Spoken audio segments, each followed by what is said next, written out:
UPPL গলেও বিজেপিত গলেও কংগ্রেছত গলেও কিন্তু ভোটটো BPMকে দিব একে কংগ্রেস দলে উত্থান হয়ে আছে 3 মাহৰ ভিতৰতো আমাৰ অসমত ধুমুহা সৃষ্টি হ'ব গোটেই BTCটো ধুমুহা সৃষ্টি হ'ব नोंथांमोना नैबे भिडिअखौ गोबाङानो नुखाबाय जानांगौ आरो गोबाङानो नुवाखै जानांगौ नैबे भिडिअआनो जाहैबाय नै दा जोंहा 2025 नि इलेक्शन फैगासिनो दं नङा होमबा BTC इलेक्शन नैबे BTC इलेक्शनाव जिथुनाखि जानो गोनां इलेक्शननि थाखाय मानसिफ्रा दानिफ्रायनो ओरैबारै थांलाय फैलाय जाहांबाय अर्थात BPF हान्जाखौ नागारनानै UPPL हान्जायाव जबदान जानायफ्रा जाहांबाय दा बिनि सायावनो नैबे बिथाङा माखासे खोथा बुंदों जिथुनाखि BPF निफ्राय कंग्रेसावनो थां UPPLआवनो थां बा BJPआवनो थां बिथांमोना जेरावखि थाया मानो भटखौ BPFआवनो होखागोन होननानै फोरमायदों दा आरो बेजों लोगोसे फैबाय थानाय समाव जोंहा गटाय आसाम आरो BTCआव माने धुमबान जानो थांगासिनो दं होननानै बुंदों थारमाने उखुन्दै खुजोबनो थांगासिनो दङ दा नोंथांमोना बिथाङा मा खेथ्रआव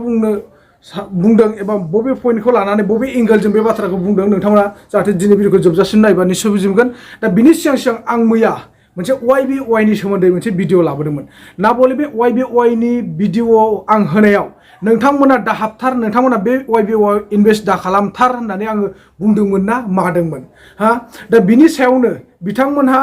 माने आंखौ माखासे गोबां कमेन्टनि गेजेरजों गाज्रि सोंखारि हरदों आरो माखासे खोथाजों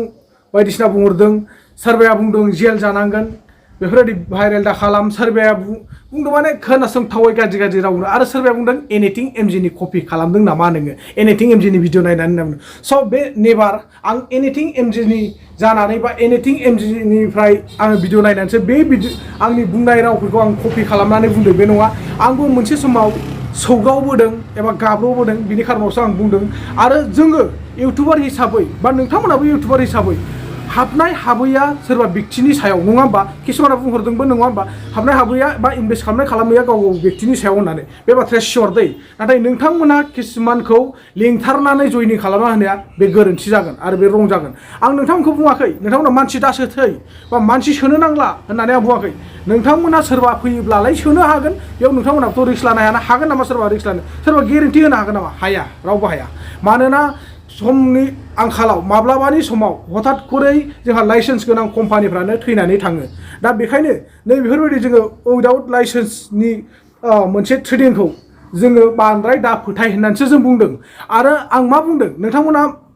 लाख फैसाफोर इनभेस्ट खालामना दोनदोंबा एसे बख'नो सेस्था खालाम माने एसे खम दोन आरोखि नैबे बाथ्राखौसो आं बुंदों दा नोंथांमोना मा कमेन्ट हरदों नोंथांमोना नायनानै लाग्रो मिथिबाय ना एक नाम्बारावनो दङ रमनि मुसाहारि दै बिनि मेडेल नेम रमनि मुसाहारि नाथाय बिनि जिथुनाखि हेन्डेल नेमा जाहैबाय मोगथांसा दैमारि हा बिथाङा नै माबायदि ओरैबायदि नायथावै असाइस कमेन्ट हरदों आं माने बेखौ फरायनानै होलिया नोंथांमोना खुद गावसोरनो फरायदों आं स्क्रिनाव होनानै होखाबाय दा आं सानो बेफोरबायदि मानो कमेन्ट हरो नोंथांमोना एसे लाजिनो सोलों मानोना दिनै आंनि भिडिअआव खिजानि नोंनि न'खरनि सोरबा बिब' जानाय बिनानाव जानाय बिमा जानाय बिमादै जानाय बिबथै जानाय सोमोन्दोनि मानसिफोरबो नायदों जानांगौ दा फैदो नेक्स्टआव दङ जोंहा रं मेकार बिथाङा मा कमेन्ट हरदों बेखौबो नोंथांमोना खुदनो फरायनानै नायनानै बुजिनानै लादो आं आरो फरायनानै होलिया नोंथांमोन दानिया फै आरो थामथि कमेन्टआव दङ दिदोम बसुमतारिया मा बाथ्रा बुंहरदों थारमाने आंखौ आदा एनिथिं MG नि भिडिअ नायनानै कपि खालामदों नामा नोङो होननानै फोरमायहरदों दा बेफोरो जेबो एसेग्राब माने साननांगौ बाथ्रा गैया स थेंक इउ सो माच फंबाय ना आं नोंथांनि साननायखौ आं फिननाय होयो जे आङो एनिथिं MG नि भिडिअ नायनानै कपि खालामाखै मानोना आंबो खुद मोनसे समाव मोनसे जायगायाव गाब्रबोदों आरो नै मैया दाख्लैसो मोनसे खोथायाव बुंनो थांबा इथाराप मोनसे ओंखारदोंमोन नङा होमबा इथाराप एप्सआव आङो 3600 गाब्रबदों बेखायनो आं माने बेफोर बाथ्राखौ फोरमायनानै होनो गोनां जादों आरोखि ना फंबाय दुखु दा मोनो दानिया फै ब्रैथि कमेन्टआव जाबाय सुबुजित खाख्लारिया मा बुंहरदों जेलबो जानो हागौ बेफोरबायदि भाइरेल दा खालाम होनना बुंदों माने YBY नि सोमोन्दै भिडिअ दालाबो बेफोरबायदि बाथ्राखौ बुंदों आरोना थारमाने जेल जानो हागौ जोंनि बर'फ्रा बेफोरबायदिनोखा माबा मोनसे भिडिअनि गेजेरजों माबा मोनसे फोरमायोबा गाव बबेयाव मा जानानै फैनाय बा सोरबाया बबेयाव मा जानानै फैनाय सोरनिबा गाब्रनाय मानायनि सायाव फोरमायोब्ला बा सांग्रांथि हरनानै दोनखायोबा नै बेफोरनि सायाव धमखि हरनाय दाद्रि हरनायसो जायो थारमाने बिथाङा आंखौ जेल जानोबो हागौ होनना बुंनाय लोगो आंखौ दम हरनाय बायदि जादों जेबो नङा फंबाय नोंथाङाबो गोरोन्थि सानस्रिं जानांगौ बा आंबो गोरोन्थि बुजिदों जानो हागौ बिनि थाखाय आं जुदि आं गोरोन्थि सानलांदोंबा आं नोंथांनाव गुरैयै निमाहा बिनाय थाखायो आरो गासै आंनि चेनेलखौ नायगिरि बिथांमोननिसिम आं निमाहा बियो मानोना जोङो दिनै उफाय गैया मिथिबाय ना जोङो उफाय गैयैनि मेन खारना बेनो जाहैबाय जोङो सांग्रांथि होआब्ला आरो सोर होगोन नोंथांमोनाबो जुदि इउटुबारब्ला नोंथांमोनाबो जुदि इउटुब चेनेल दंबा नोंथांमोनाबो बे YBY नि सोमोन्दै भिडिअ होनायनि गेजेरजों बयखौबो सांग्रांथि होनाया मोजां होननानैसो आं सानो मानो होननानै बुङोब्ला दिनै जोङो गोबां मानसिफ्रा जौ जुवायाव थाखा फैसा गारबोबाय बायदिसिना खेला गेलेनानै रां रुफा गारबोबाय न'खरा गोदोनायनिफ्राय गोदोसोलांबाय नैफोर गोबां जोंनि बर' हारिफ्रा थाखाफ्रा माने लाब लाब ससे जेराव मेराव बाहायनानै फोजोबनानै लाखायो आरो खोनानो मोन्दों गोबांनो दिल्ली मुम्बाइ केरेलाफ्राव खामानि मावनो थांनानै गोबां रां गारहैयो होननानै दा बेयाव खनसे गेरेन्टि लानानै गारनाया मा जानो होनना बुंदों रिक्स लानानै गारनाया मा जानो बेथ' बाथ्राया नोंगौ सैथोआनो नाथाय बिब्दि होननानै जोङो फै हाबफै जयनिं जा मोनथारगोन मोनगासिनो दङ होननानै जोङो मानसिफोरखौ लिंनानै बा इनभाइट खालामनानै सोनाया रं जागोन नामा आं बेखौ सानो नोंथाङा ट्रेडिं खालामदों खालामबाय था नोंथाङा मावदों मावबाय था दा नोंथांनि मावनायखौ मिथिनानै जुदि बिथाङा जुदि हाबनो लुगैदों अब्ला बेवहाय नोंथांमोना सोनो हागोन आं सोनाङा होननानै बुङाखै नोंथांमोना सोनानै ला जयनिं खालामनानै ला मानो होनबा जयनिं खालामबा नोंथांमोना निस्सय माबा मोनसे फायदा दंखायो बेयो सियरखा बेखायनो नोंथांमोना माने जयनिं खालामनो नाजायो नङा होमबा बेफोरबायदि माने अनलाइन ट्रेडिं बायदिसिनायाव मानसि सोनो हायोब्ला माने बेनिफिट दं मोनफ्रोमबो माबायावनो ट्रेडिंआवनो आरोखि दा बेखौ जों मिथिखागौ आरो बेफोर जाबाय मोनसे नेटवर्क बिजनेस नङा होमबा नेटवर्क बिजनेसा माब्लानि समाव मा जागोन बेखौ जों रावबो बुंस' हाया दा जोबथा आङो बेखौनो सानो स' नोंथांमोना ट्रेडिं खालामदों खालाम नोंथांमोननि ट्रेडिं खालामनायखौ आं बाजायाखै बा खर' सायाखै आं जास्ट बेखौल'सो रिकुवेस्ट खालामदों बांद्राय बुरजा इनभेस्ट खालामनानै दादोन होननानैसो बुंदों बांद्राय बुरजा इनभेस्ट खालामबा मा जागोन मालाबा हथात करे जुदि थैनानै थाङोब्ला नोंथांनि बै जमा थानाय फैसाया दैयाव थांजोबगोन नङा होमबा नै बिनि खारनावसो आं नोंथांमोनखौ बुंनाय जादों नोंथांमोना दुखु दामोन आरोना दा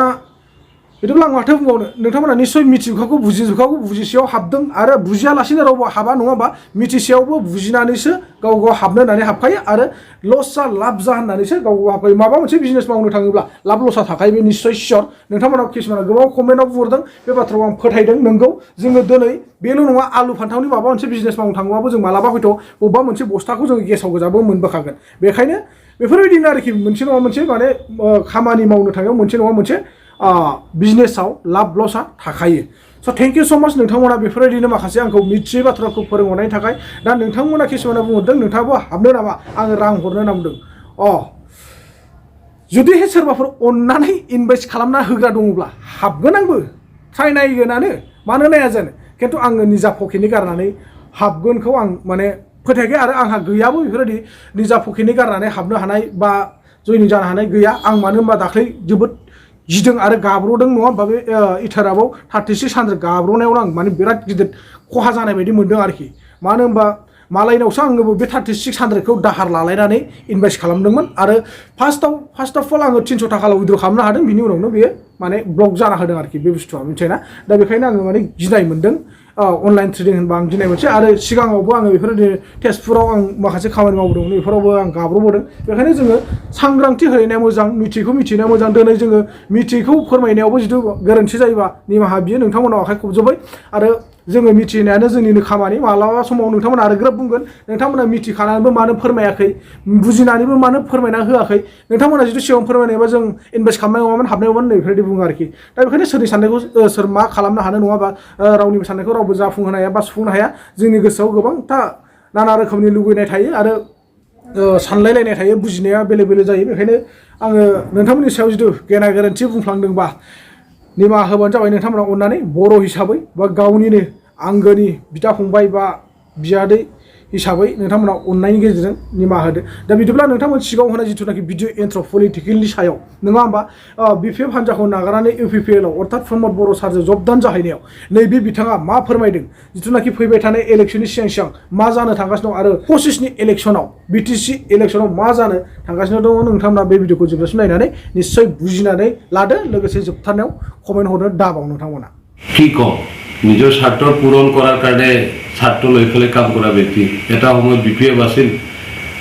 এটা সময়ত BPF এৰি দি পেলাই UPPL জইন কৰা মানুহ আকৌ পুনৰ জইনত মানে UPPL দলত জইন কৰিছে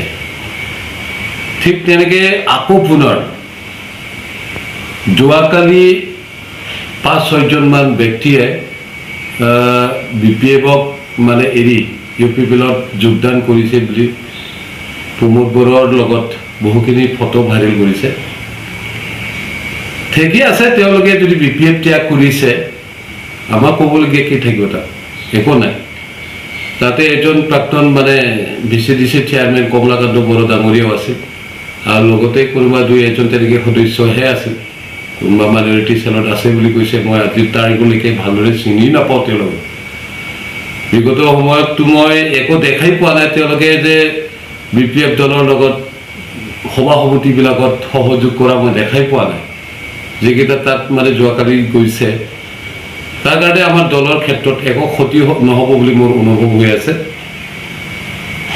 কমলাকান্ত বড়ো ডাঙৰীয়াই তেনেকৈ কৰিব নালাগিছিল তেওঁক এটা মৰ্যাদা দিয়া হৈছিল এটা সময়ত BPF-এ চৰকাৰ চলাই থকা সময়ত BCDC চেয়াৰমেন তেওঁক লাগে বুলি কৈছিল তেওঁক দিছিল তেওঁ কামো কৰিছিল কিন্তু তেওঁ যদি ইমানে ভাল কাম কৰিছিল বা BPF-ক ভাল পাইছিল প্ৰকৃত অৰ্থত তো BPF-ত প্ৰায় দূৰত বা বেলেগত মানে যোৱাৰ কোনো অৰ্থই নাছিল তো আমি বুজি পাইছোঁ এতিয়া যেতিয়া BPF-এ পাৱাৰত আছিল আপনত আছিলে তেওঁ চেয়াৰমেন আছিল কিবা কিবি সুযোগ সুবিধাবিলাকক পাই আছিল তেতিয়া ভাল আছিল এতিয়া একো নাই একো টকা পইচা নাই একো সুবিধা নাই BPF-এতো আৰু কি দিব চৰকাৰ নোহোৱা মানে দল একো দিব নোৱাৰিব তাৰ কাৰণে নিশ্চয় সেইটো ভাবিয়ে নিজৰ হেৰিটো পজিশ্যনটো ঠিক কৰিবৰ কাৰণে আকৌ পুনৰ বেলেগ দলত গৈছে চাগে মই ভাবোঁ এনেকৈ উদ্দেশ্য তেওঁলোকৰ আছে কিন্তু সফল নহ'ব যি সময়ত বেয়া দিন আহিছে UPPL-ৰ বেয়া দিনতে তেওঁলোকে আৰু এই বেয়া দিনত ভৰি দিলে সেইটোতো দুৰ্ভাগ্যজনক বুলিহে ক'ব লাগিব সোণু ডাঙৰীয়াও গৈছে আনফালেও তেওঁলোকৰ নেতৃত্বতে গৈছে যদিও মই আজিৰ তাৰিখত কৈ আছোঁ এওঁলোকে UPPL-ত গ'লেও BJP-ত গ'লেও কংগ্ৰেছত গ'লেও কিন্তু ভোটটো BPF-কে দিব মোৰ দৃঢ় বিশ্বাস কিন্তু এই যিটো পৰিকল্পনা লৈ পেলাই চিন্তা লৈ পেলাই তেওঁলোকে UPPL-ত গৈছে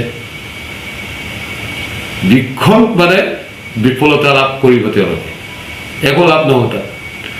গতিকে আমাৰ দলৰ ক্ষেত্ৰত যিসকলে শুভাকাংক্ষী আছে দলৰ ছিনিয়ৰ আছে কাৰ্যকৰ্তা আছে শুভাকাংক্ষী ৰাইজ আছে তেওঁলোকে নিশ্চয় বিবেচনা কৰিব অনাগত দিনত কিহৰ কাৰণে BPF দলে আকৌ পুনৰ শাসনলৈ আহিব লাগে হাগ্ৰামাই কিহৰ কাৰণে আহিব লাগে ইয়াৰ কাৰণে মজুত মানে চিন্তা কৰি পালি থৈছে বিগত নিৰ্বাচনৰ ৰিজাল্ট বা ফলাফলে আমাক দেখুৱাইছে ইমান ইয়াতে দপদপনি BJP-ৰ আছে অসমৰ মানে অধ্যক্ষ ডাঙৰীয়াও আছে BTC-ৰ EM ডাঙৰীয়াও আছে তাত সৈতেও তেওঁলোকে ভোটটো আমাতকৈ অধিক পাব লাগিছিল কিন্তু তেওঁলোকে পাবৰ কাৰণে সক্ষম নহ'ল ইয়াতে ইংগিত এটা দিছে অনাগত দিনত যে UPPL বা BJP-ও বিফলতা লাভ মানে কৰিব তেওঁলোকে আৰু তেওঁলোকৰ সময়খিনি খুব বেয়াই আহি আছে এই বস্তুটো লাহে লাহেকৈ এতিয়া ফুটিবলৈ গৈ আছে সৰ্বভাৰতীয় যিটো দলবিলাকৰ পৰিক্ৰমা আজি যিটো দেখিছোঁ আমি লাহে লাহেকৈ কংগ্ৰেছ দলে উত্থান হৈ আহি আছে 3 মাহৰ ভিতৰতো আমাৰ অসমত ধুমুহাৰ সৃষ্টি হ'ব গোটেই BTC-টো ধুমুহাৰ সৃষ্টি হ'ব আৰু তাত প্ৰায় কি মানে চিন্তা কৰিবলগীয়া দৰকাৰ আছে আইটকা দিনত আমাৰ কাৰণে ভাল যিসকলে আৰু চিন্তা কৰিছে যাবৰ কাৰণে বেলেগ দলত আমাৰ BPF দলৰ প্ৰায় কাৰ্যকৰ্তা বা কোনোবা বিষয়ববীয়া কোনোবা যদি সদস্য মানে কিবা চিন্তা কৰিছে মই বিনম্ৰ অনুৰোধ কৰিম তেওঁলোকে এইবিলাকক নকৰিব কাৰণ আপোনাৰ নিজৰ কাৰণে ভাল দিন আহি আছে বেয়া দিন অলৰেডি মানে যাবলৈ ধৰি আছে এইটো সময়ত যদি আৰু আপোনালোকে এনেকৈ কৰে নিজৰ কাৰণে ভুল কৰা হ'ব গতিকে আশা কৰিছোঁ আৰু দুনাই তেনেকৈ কোনোবা ব্যক্তিয়ে আকৌ বেলেগ দলত নাযায় ধন্যবাদ